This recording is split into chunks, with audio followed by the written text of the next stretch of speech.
तो चलिए सीधे आपको ले चलते हैं चौमू की ओर, जहां पर चौमू में कांग्रेस की संविधान बचाओ रैली वहां पर आयोजन पीसीसी चीफ गोविंद सिंह डोटासरा संबोधित करें, आप भी सुनिए। सबसे एक्टिव अगर 2-3 नाम मैं गिनूं तो आरसी चौधरी जी का नाम आ जाता है। गोपाल मीणा जी मेरे साथ 2008 से 13 में भी विधायक रहे और पिछली सरकार में भी थे, जिलाध्यक्ष भी हैं। थोड़े ढीले जरूर हैं लेकिन बहुत अच्छे व्यक्ति हैं, मैं इनका भी स्वागत करता हूं। सज्जन हैं इसलिए ज्यादा तापड़ तोड़ नहीं करते, लेकिन बहुत अच्छा इन्होंने जिला चला रखा है, इसके लिए भी मैं धन्यवाद देना चाहता हूं।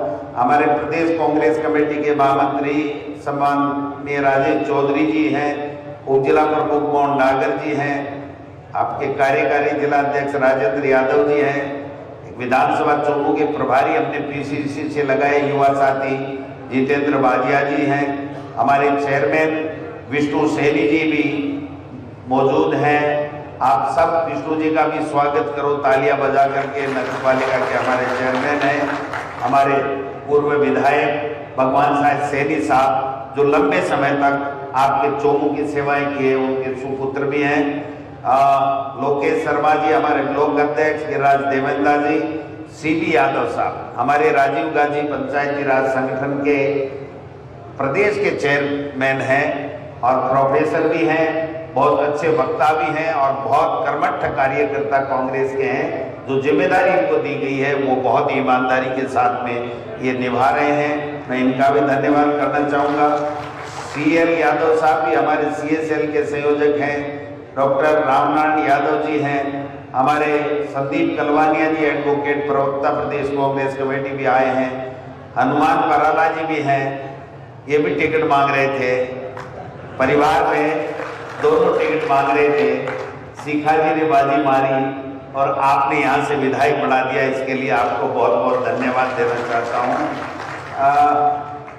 किरण शर्मा जी उप सभापति हमारी श्रीमती किरण शर्मा जी भी हैं, प्रद्युमन सिंह जी सचिव पीसीसी, रामकरण जी, जुबेर खान मेरे साथ यूथ कांग्रेस से आए हैं, हमारे डॉक्टर देसराज जी ये मेरे बहुत चाहते हैं, बहुत मेरे को याद करते हैं कि मेरे को भी प्रदेश में बढ़ा दो, प्रदेश में बढ़ा दो। तो आप मैं ये सोचता हूँ कि ये मेरे विधानसभा क्षेत्र में मेरे अजीज हैं, गुरुजी उनके दामाद हैं। मैं चाहता हूँ कि पहले धंधा करें फिर राजनीति करें, इसलिए इनको बनाएंगे जरूर लेकिन थोड़ा सा समय लेकर के, क्योंकि पहले सेटल हो जाए, धंधा बाड़ी कर ले, अच्छी लोगों की सेवा करें। मैं समझता हूँ मेरे एक बात जरूर समझ में आई है कि वास्तव में जो डॉक्टर होता है प्रोफेशन से, वो अगर पैसे के लिए राजनीति में आता है तो मैं नहीं मानता, क्योंकि पैसा तो उसके पास में जो है वो डॉक्टरी के पैसे में, प्राइवेट हॉस्पिटल शिखा जी के पास में पैसे की कोई कमी नहीं, अगर अपने हॉस्पिटल में समय दें तो राजनीति में तो कुछ भी नहीं है, लाख सवा लाख रुपए मिलते हैं। लेकिन अगर मन में जज्बा है कि मुझे सेवा करनी है, उससे तो केवल मात्र एक प्रकार की सेवा होती है, कोई बीमार आ गया तो उसको खुशियां लौटा सकते हैं, लेकिन इसके अलावा हजार तरह की तकलीफें लोगों को होती हैं और विकास का बात हो, चाहे उनकी समस्याओं का समाधान हो, अगर एक मन में भावना हो, एक जज्बा हो, तो मैं समझता हूं कि वो राजनीति को चुनता है। और डॉक्टर शिखा मील बराला जी ने राजनीति को आप सब लोगों की सेवा करने के लिए चुना है और मुझे खुशी है कि बहुत ही शानदार तरीके से शालीनता के साथ में ये आप सबको जोड़ करके रखे हुए हैं। मैंने पूछा इनको कि आप नए नए विधायक बने हो, संगठन में कोई परिवर्तन करना, ये करना, कोई चुनाव में आया नहीं आया, तो मैं इस खुले मन से कहना चाहता हूं कि डॉक्टर शिखा मील बराला ने ये कहा कि मेरे तो सभी अपने हैं, सबने सहयोग दिया है तब जाकर के मैं MLA बनी हूं।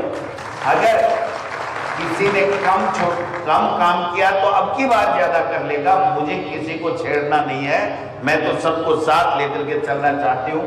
तो अगर इस तरह की सोच शिखा जी आपकी जनप्रतिनिधि रखती है तो मैं समझता हूँ कि ये बहुत अच्छी बात है। अरे एक थारे दूसरो जनप्रतिनिधि भी बने हो न है, एक ही आंट काट दू, एक ही आंट काट दू, एक ही ये आंट के मायने आग लगी, आंट पूरी निकलेगी। गलत है क्या? है कोई री है कि थोड़ी बहुत री बच्ची है कि 8 है? थोड़ी बहुत बच गई ने जहां नगर पालिका पंचायत राज के चुनाव में काट दी।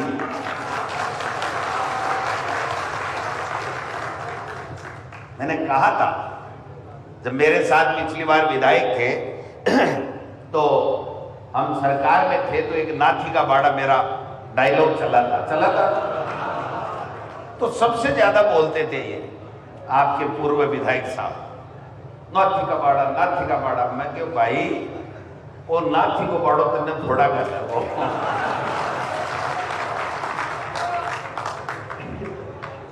अब कोई बोले, कोई नाथी का बाड़ा बोले, कोई और बोले, सब गज की जात वेड़ा फिरे।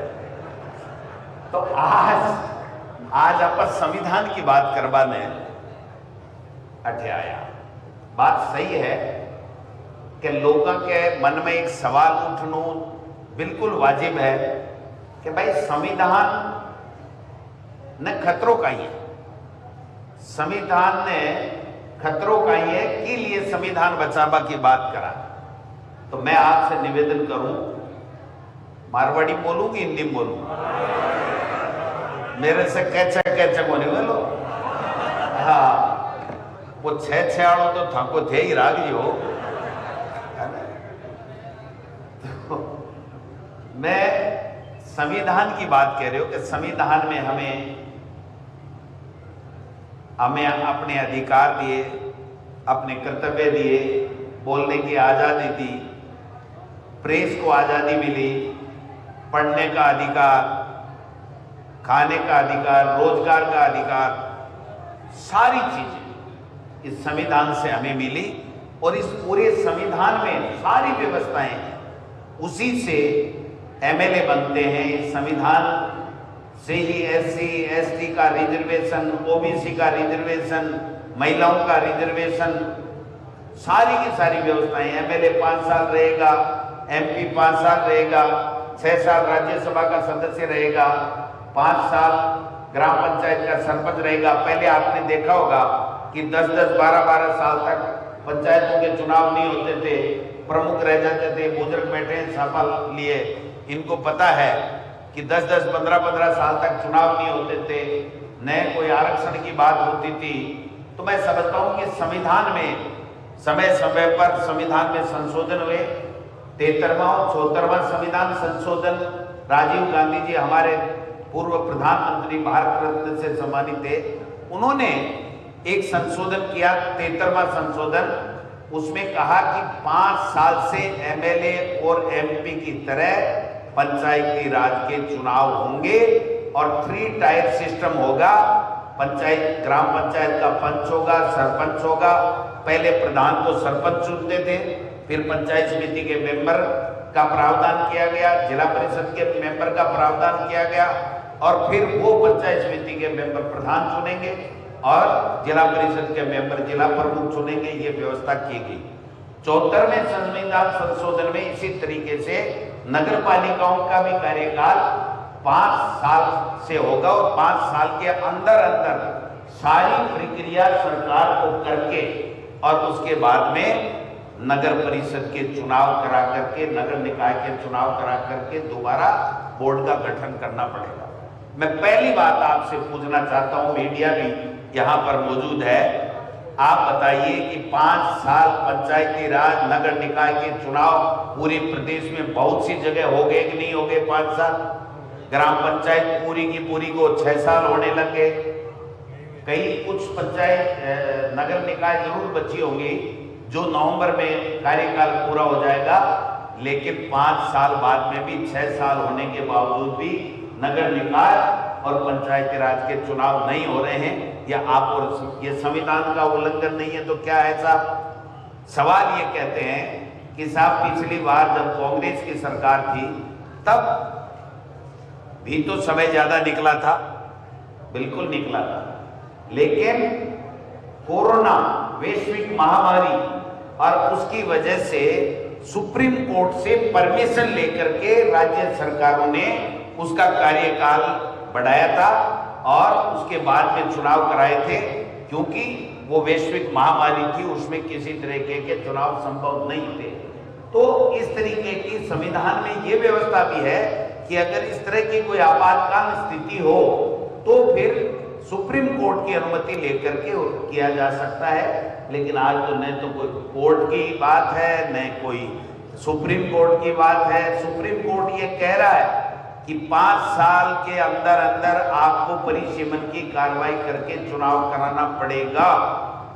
आप बता दो साहब, परिसीमन की कार्रवाई को लंबा खींच रहे, चाहे जैसे तोड़ रहे, मर्जी है जैसे पंचायत समिति बना रहे, मर्जी है जैसे ग्राम पंचायतें बना रहे, एक गांव को इधर तोड़ रहे हैं, एक गांव को इधर तोड़ रहे हैं।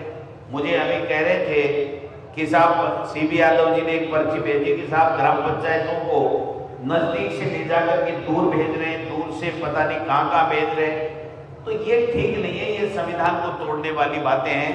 और आप बताइए, दूसरी बात मैं कहना चाहता हूं कि ये ईडी, इनकम टैक्स, सीबीआई, ये केवल संविधान में कहीं ये प्रावधान है क्या कि केवल कांग्रेस या विपक्षी दलों के घरों पे आएंगे भोजन करने के लिए, चाय पानी पीने के लिए, कॉफी पीने के लिए, नाश्ता करने के लिए, जांच करने के लिए? ये बीजेपी के नेताओं के नहीं आनी चाहिए था। जब गोविंद डोटासरा के आ सकती है तो रामलाल शर्मा के घर क्यों नहीं आ सकती? आप क्यों नहीं आनी चाहिए? आनी चाहिए ना। मैं चिंता मत करो, 3 साल का समय है, उसके बाद में जैसे मेरे इन्होंने भेज दिया ना, इनके भी मैं भेज के रहूंगा। ये और मेरे तो पेरेंट्स खाली हाथ गए, इनके तो माल लेकर के जाएंगे, ये आप मान के चलो। इन्होंने तमाशा बना रखा है, चाहे जैसे मर्जी है जैसे। आज यही मोदी जी कहते थे कि मैं विदेश नीति ठीक कर दूंगा, किसानों की आमदनी दोगुनी कर दूंगा। कर दिया क्या किसान की आमदनी दोगुनी?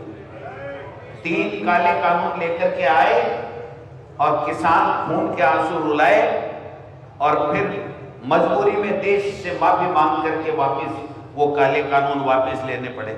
और लिखित में समझौता किया था, फिर समझना बात को, लिखित में समझौता किया था कि हम इन मुद्दों के ऊपर किसान को और रिलीफ देंगे, किसान के लिए काम करेंगे।